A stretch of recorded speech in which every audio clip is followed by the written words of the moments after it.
একটা ছোট নুনওয়ালা রাজা আছিল বুঝছেন, তো নুনু বড় না কেন? শালাই আছিল সেই লেভেলের অত্যাচারী। শালাই করতো কি, ওই প্রজারা কেউ কিছু করলে ওই বিসি একটা কাইটা দিত, নাহলে টুনটুনির মাথায় 2-3 ইট বাঁধে 3-4 কিলো করে মনে করেন হাঁটাইতো। এখন এই প্রজারা তো মনে করেন সবসময় তটস্থ হয়ে থাকে এই শালার অত্যাচারে। এখন হুট করে এই রাজা হইলো একদিন মনে করেন ঘুরবার বেরিয়েছে বুঝছেন না, বিকালবেলা লোকজন আসছিল, তাকে কাছে কইতেছে, ওই ভাই রে, আমার তো একটা অদ্ভুত শখ জাগছে, আমার এমন একটা পোশাক দরকার যে পোশাক পরলে আমার একদম আসল পুরুষ মনে হইব, বাঘের বাচ্চা মনে হইব। ঠিক আছে, কারণ আশেপাশের লোকজন তো একেবারে চোদন খেয়ে গেছে, কয় এই শালা যে কুমিন চোদ, এই হালারে যদি এখন আমরা এই পোশাক জোগাড় করে না দিবার পারি, ওই আমাকে বিসি কাটা লাগবে একটা, নাইলে টুনটুনির মাথায় 2-3 ইট বান দেয় 2-3 কিলো আটাইব। এখন ওই শালা গোবিত্রে মনে করেন আসছিল রাজার শালা। এই হালা আবার সেই পুংটা বুঝছেন, আমার বন্ধু আকাশের চাইতে বেশি পুংটা। এই হালা পরের দিন কইতেছে, মানে রাজার কাছে যায়, কয় দুলাভাই আমি তো সেই অদ্ভুত পোশাকটা পেয়ে গেছি, আপনি তাড়াতাড়ি চলেন আমার সাথে। রাজা আইছে ওর হাতে, আসার পরে কইতেছে, কয় দুলাভাই এত অদ্ভুত পোশাক, হ্যাঁ আপনি যদি এই রাজদরবারে সবার সামনে না পিনদেন তাহলে তো জিনিসটা সুন্দর দেখা যায় না, ভালো দেখা যায় না। আপনি সবাইরে খবর দেন, স্টেজ বানাই আমরা, তারপরে স্টেজে ওইটা আপনার এই পোশাক পরামো, আপনি তো একটা আসল পুরুষ। বাঘের বাচ্চা বুঝছেন না, স্টেজ বানাইছে, সব প্রজা মজারে ডাক পাইরা নিয়ে আইছে।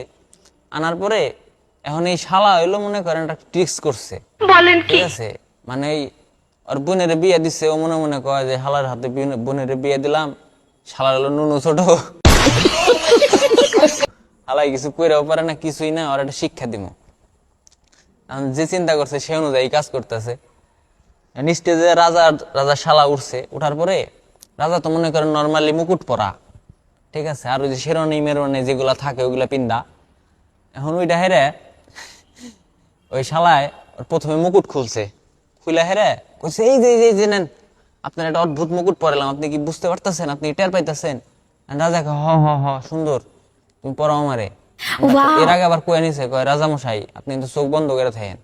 রাজা বোকা চোখ বন্ধ করে রয়েছে, খালি ফিল নিতেছে বুঝছেন। আবার একটু পরে শেরানির মতো যেটা পরা ছিল হেটা টাইনা খুলছে, কয় খুলেন এটা, হ্যাঁ খুলছে, খোলার পরে কয় যে রাজা হাত দেন এই যে দাঁত দেন, হ্যাঁ আত্মাত দিছে, কয় যে আপনার সুন্দর আরো সুন্দর একবার হীরা খচিত একটা শেরানি পরালাম, আপনি কি টের পাইতেছেন? রাজাই কয় হ টের পাইতেছি, তুমি পরাও, আমার সেই ভালো লাগতেছে। আমি চোখ খুলাম কোন সময়, কয় খারান আর একটু আছে, একটু পরে। এখন শেরানি মারেন পরান শেষ, তারপর রাজার পায়জামা টাইনা খোলাইছে বুঝছেন। পায়জামা টাইনা খুলে কই যেনতে পাও দেন, এই যে আপনার পায়জামা পরাইতেছি। এখন রাজা এটার ভিতরে পাও পু দিছে, দেওয়ার পরে কয় রাজা আপনি কি টের পাইতেছেন যে আপনার এত সুন্দর একটা পোশাক আমি পরাইলাম? কয় আমি তো টের পাইতেছি। এখন রাজা হলো ঠাস করে চোখ খুলছে বুঝছেন, দেখে কি হালার জামা কাপড় কিচ্ছু নাই, হালা হলো ন্যাংটা। রাজা হলো ন্যাংটা বুঝছেন। রাজা তো দেহেরে চিল্লানি দিছে, এই মুহূর্তে পূজা মোজা যত যা আছিল বুঝছেন, সেই হালারা চিল্লানি দিছে রাজার এতটুকু নুনু দেখে। পোলা তুমি আসল পুরুষ, তোর এতটুকু নুনু নিয়ে। হ্যাঁ এখন ভাই আমাকে আশেপাশে, ঠিক আছে, এরকম বন্ধু বান্ধব ভাই বেড়াদার আসল পুরুষ মেলা আছে, ঠিক আছে, কাগো এরকম অদ্ভুত পোশাকটা পরাই বেড়ছেন, তারা মেনশনটা দিয়েছেন, আর ভাই মাফ করে দিন।